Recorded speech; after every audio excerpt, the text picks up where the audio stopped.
अस्सलामुअलैकुम वरहमतुल्लाहि वबरकातुहू। कैलकुलस 3 की ही एक्सरसाइज 11.5 स्टार्ट की हुई है और 11.5 क्वेश्चन नंबर 13 करने लगे हैं। 31, ठीक है। अच्छा, पिछली वीडियो में मैंने 30 तक क्वेश्चन किए थे, सेम एज इट इज़, ये कोई नहीं है उसमें चेंजिंग। अब इसमें क्या लिखा हुआ है, गौर से सुनना। Show that the lines L1 and L2 are skew. अब इसका मतलब पहले गौर से सुनना, देन इसका ये क्वेश्चन होगा। अगर जिसको स्क्यू का मतलब पता है तो तब होगा। अच्छा, स्क्यू का मतलब हमारे पास होता है इस द लाइंस में कि वो ना ही पैरेलल होगा और ना ही उसके पॉइंट इंटरसेक्ट करेंगे।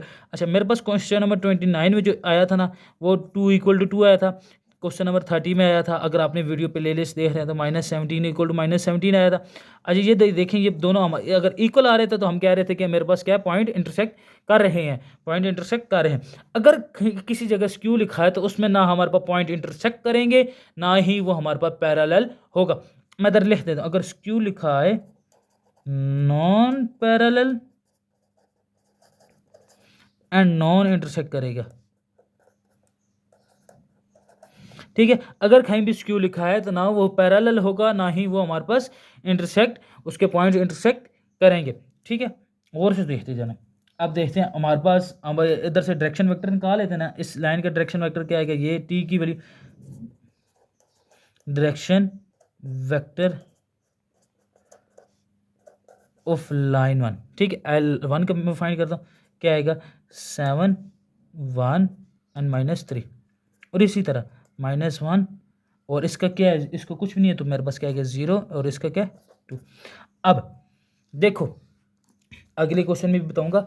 अच्छा, अभी देखो कि इसमें क्या रहा है कि अगर ये हमारे पास इधर सुनते जाना, ये V1 है और ये V2, अगर इसको या आपस में पैरेलल है। पैरेलल का क्या मतलब कि दोनों चीज़ें इक्वल होनी चाहिए। अगर इसको मैं किसी भी कांस्टेंट से मल्टीप्लाई करूँ ये आएगा, ना कि अगर इसको किसी से मल्टीप्लाई करूँ वो आएगा। तो ये दोनों आपस में इक्वल नहीं है, तो मैं कह दूंगा कि ये मेरे पास पैरेलल नहीं है,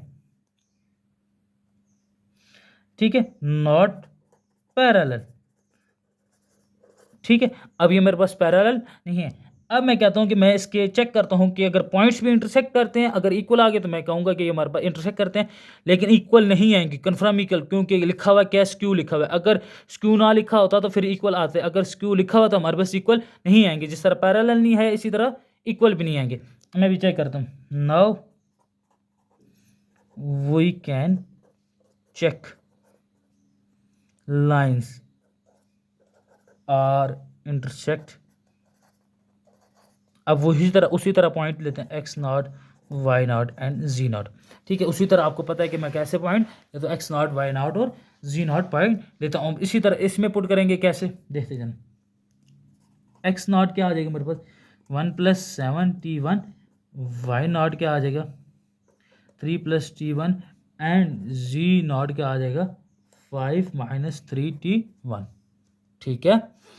इसी तरह अब L2 के लिए x0 = 4 - t2 और y0 = क्या आ जाएगा, वो उसमें कुछ भी नहीं है, 6 से आ जाएगा, और z0 = 7 + 2t2। मैं क्या करता हूँ, तीनों को इक्वल लेके चलता हूँ ना, आपको पता है इक्वल लेके चलते हैं। देखो 1+7t1 = ये एक इसके इक्वल होगा ना, 4 - t2, ये equation number 1। 3+t1 = 6, equation number 2। अच्छा, अब इसमें क्या आ जाएगा 5 - 3t1 = 7 + 2t2, ये क्या आ गया 3, ठीक है।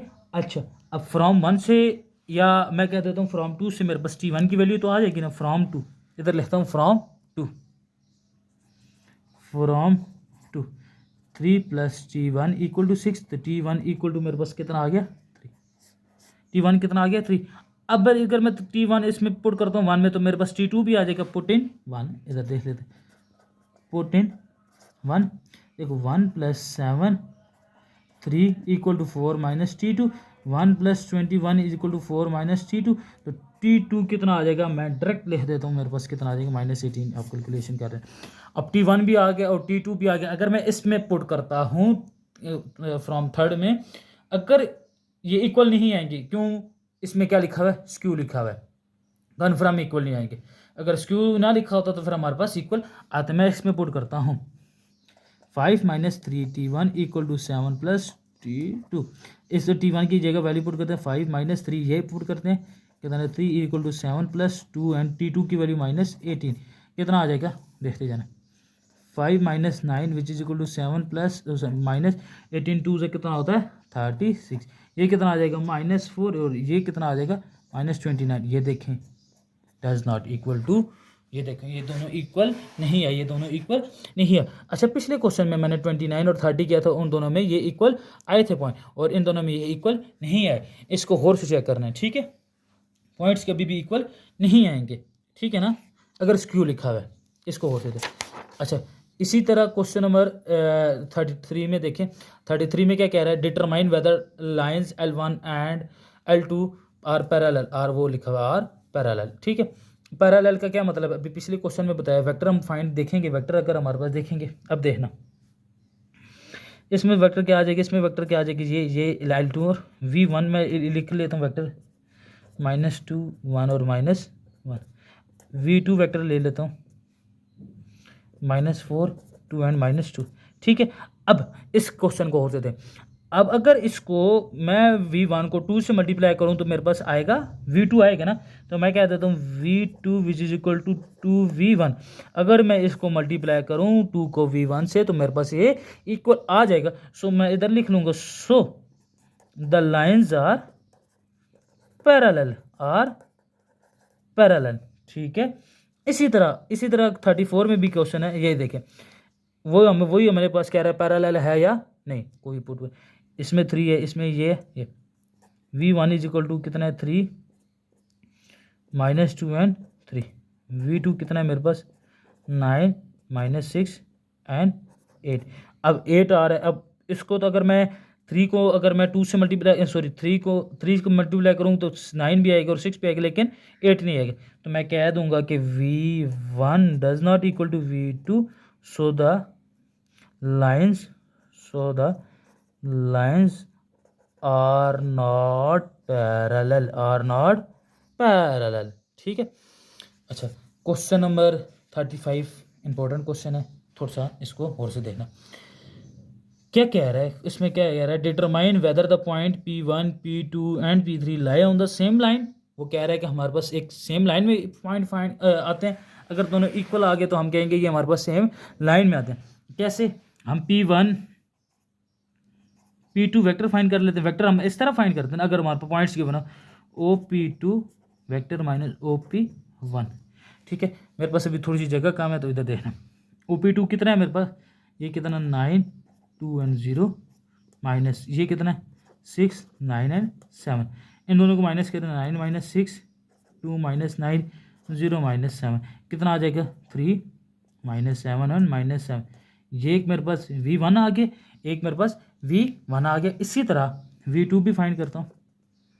कैसे, P2 और P3 है ना, OP3 माइनस OP2 ऊपर लाइन डाल देना, ठीक है। OP3 की क्या वैल्यू है मेरे पास, ये है 0 -5 -3 और ये इसकी क्या है 9 2 0। फाइंड करते मैं ट्रैक लिख देता हूँ। मेरे पास जो आ जाएगा -9 -7 और -3। अब माइनस कर लेना, दो मेरे पास वेक्टर आ गए। अब देखें ये ऊपर वाले की तरह ही है, सॉरी ये ऊपर वाले की तरह ही है कि अगर दो आपस में इक्वल नहीं है तो ये मेरे पास क्या आ जाएंगे नहीं। अब मैं इधर लिख दूंगा इंग्लिश, थोड़ी सी इंग्लिश भी लिख दे। This vector are not parallel so the point do not lie on the same plane. इधर इंग्लिश दिस वेक्टर, ये V2 आया ना और ये V1 आया ना, मैं this vector are not parallel so the lines show the point do not lie on the same plane, ठीक है। ये थे आप लोगों के क्वेश्चंस, ठीक है। इंशाल्लाह नेक्स्ट वीडियो में मिलते हैं। अगर किसी को नोट्स चाहिए हो तो वो नोट्स भी ले सकता है। अगर किसी को किसी और क्वेश्चन में प्रॉब्लम होती है तो वो भी पूछ सकता है। इंशाल्लाह नेक्स्ट वीडियो में मिलते हैं। अल्लाह हाफिज़।